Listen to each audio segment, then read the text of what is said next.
Chinese রুমের phone কেনার জন্য অনেকেই কিন্তু নোটিফিকেশান সময় মতো পান না, সেটা ফেসবুক মেসেঞ্জার, হোয়াটসঅ্যাপ বা টেলিগ্রামের। আমি ভিভো X300 Pro কিনেছি।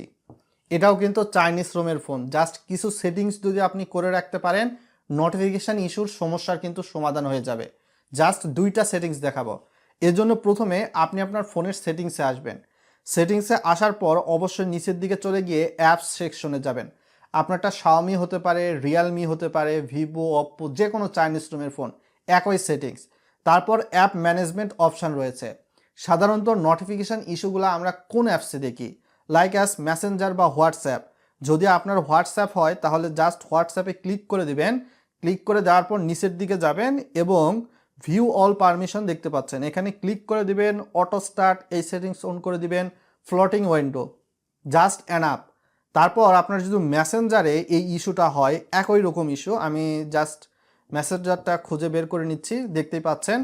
মেসেঞ্জারে গিয়েও view all, auto start, floating, এটা কিন্তু আমি অন করে দিলাম। আপনার যদি ফেসবুকে অ্যাপসেও নোটিফিকেশান মানে ইস্যু থাকে, সেক্ষেত্রে ফেসবুক অ্যাপসে এসেও আপনি জাস্ট অটো স্টার্ট এবং ফ্লোটিং উইন্ডো এটা অন করে নেবেন। অনেকেই বলে যে চাইনিজ অ্যাপসে নাকি হচ্ছে বিকাশ, রকেট, নগদ ইউজ করা যায় না, তারপর হচ্ছে ব্যাংকিং অ্যাপস ইউজ করা যায় না। এটা পুরাই ফালতু কথা ভাই। এখন চাইনিজ রুমের ফোনটা এমনভাবে কাস্টমাইজ করা হয়েছে, এখানে আপনি বিকাশ, রকেট, নগদ, ব্যাংক সব ধরনের অ্যাপস ইউজ করতে পারবেন। আমি আপনাদেরকে দেখাচ্ছি। এই যে বিকাশে আসলাম, আমি জাস্ট কিছুটা পার্থক্য রেখে আপনাদেরকে দেখাচ্ছি। চাইনিজ রুমের ফোন, বুঝতে পারছেন? No problem. এর বাইরে অনেকেই বলেন যে হচ্ছে কলিং ইস্যু থাকে। কল আসলে সাধারণত সময় মতো ফোনে রিংটোন বাজে না। ফোনটা সাধারণত যদি হচ্ছে সাইলেন্ট মোডে থাকে বা অনেক ক্ষেত্রে দেখা যায় ফোনটা অফ করে রাখে, পকেটে রাখে। তো আপনাদের যদি কল আসার সময় মতো না পান, তাহলে আপনি জাস্ট এই কলিং ডায়ালের বারে ক্লিক করে দিবেন। কলিং অ্যাপসের ক্ষেত্রেও জাস্ট আপনি লক করে দেন, এটা ব্যাকগ্রাউন্ডে থাকবে। আপনি যদি রিফ্রেশও করেন সমস্যা নাই। জাস্ট এটা আমার আগে লক করা ছিল, দেখালাম না।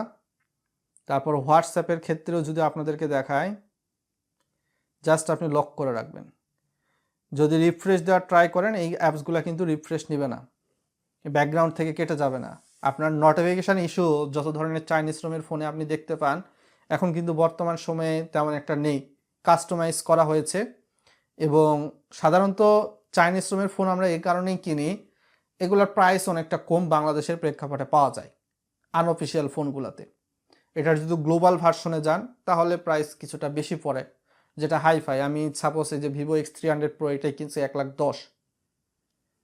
এখন হয়তো বা 1,06,000 পাওয়া যাচ্ছে, 7 পাওয়া যাচ্ছে। আমি হয়তো বা 1 মাস আগে কিনছি, তখন দামটা একটু বেশি ছিল। তো এইভাবে কিন্তু আপনি কিছু সেটিংস করে নিতে পারেন।